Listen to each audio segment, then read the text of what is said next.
fait, ce n'était que la suite, en tout cas, d'un thème que nous avons amorcé depuis le mardi, passé sur Kadès Barnea, l'entrée dans la terre promise retardée de 38 ans.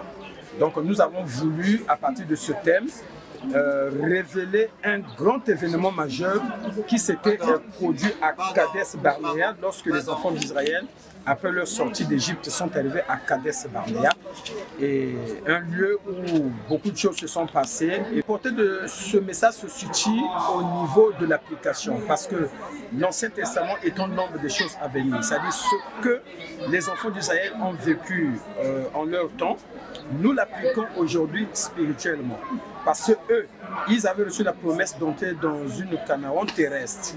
Mais nous avons reçu la promesse d'entrer dans une Canaan céleste. Donc chez eux, ils ont vécu des choses de façon charnelle, mais nous les vivons spirituellement.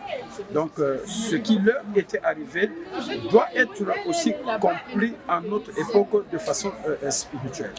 Et voilà, donc c'est cette portée-là du message que nous avons voulu faire connaître au monde, que ce qui leur était arrivé doit nous servir d'exemple à nous qui sommes arrivés au temps de la fin.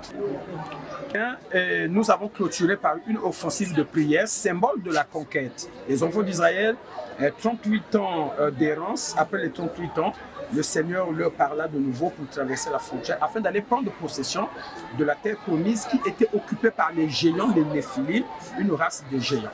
Et donc aujourd'hui, l'application que nous faisons, nous ne combattons pas selon la chair, mais nous combattons selon la foi. Et nous, donc, c'est au moyen de la prière que chacun peut effectivement traverser la frontière, dépasser les limites et prendre possession de son territoire, effectivement occupé par les géants, par l'ennemi.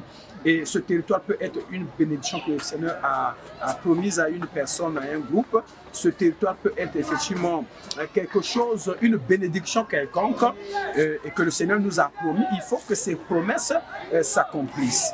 Et donc les géants peuvent représenter tout obstacle, toute chose qui s'opposerait à ton bonheur, au bonheur du croyant, à l'accomplissement de la promesse de Dieu.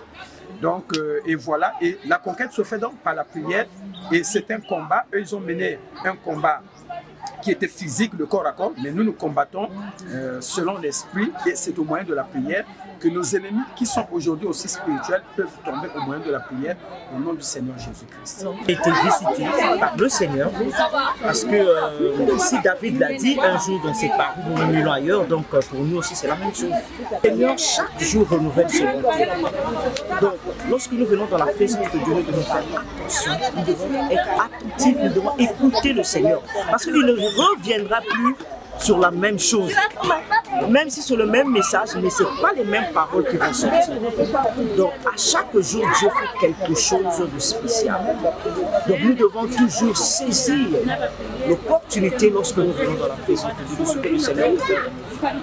Donc le seul conseil que je peux dire, que lorsque nous venons dans la présence de Dieu, nous devons tout laisser, nous devons tout abandonner et nous donner en sacrifice âme, esprit, âme et corps au Seigneur pour que rien ne puisse nous échapper. La Bible nous dit qu'il y avait des enfants, je ne sais pas de qui là, qui ne laissaient tomber rien.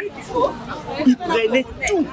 Donc lorsque je viens dans la présence de Dieu, nous, lorsque nous venons dans la présence, nous devons tout prendre et ne rien abandonner.